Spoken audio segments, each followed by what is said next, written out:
How to identify supply and demand zones on a chart. Areas of supply for a market is at overhead price levels is what creates resistance. An area of supply is a price zone where many traders and investors are holding a stock and willing to sell it.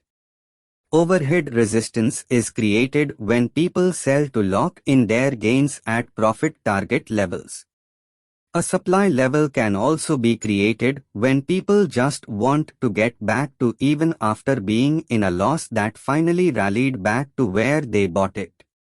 Supply is the inventory people are holding for a market at a price level and they want to unload it when given the opportunity. Areas of demand for a market can be at lower price levels that creates support.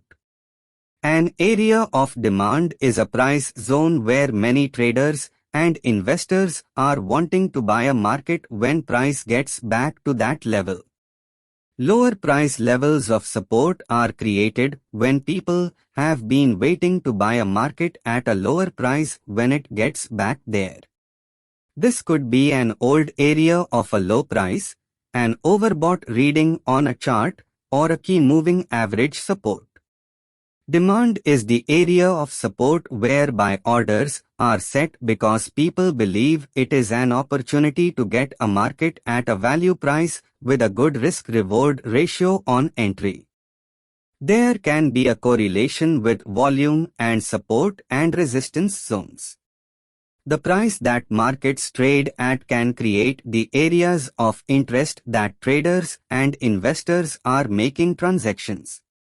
A price zone where there was a large volume of buyers trying to get into a breakout that fails can create a lot of buyers that become trapped at higher prices in a market that is falling. These trapped buyers can create a future supply and resistance zone as they are happy to exit to get out at even when given another chance. An old support area that had high demand in volume can create a price zone where a lot of stop losses are set. A lot of volume at an old area of support can set the stage for a breakout to the downside later if the key support area is lost later with no demand from new buyers. To summarize, look for price zones of meaning that set the highest highs or the lowest lows on a chart over a period time without being broken to the upside or the downside. A supply zone is a price level where current holders of a market are located and are willing sellers when price reaches that area.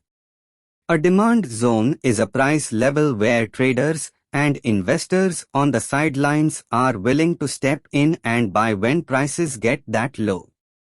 These are the principles in technical analysis that creates horizontal resistance and support lines on charts.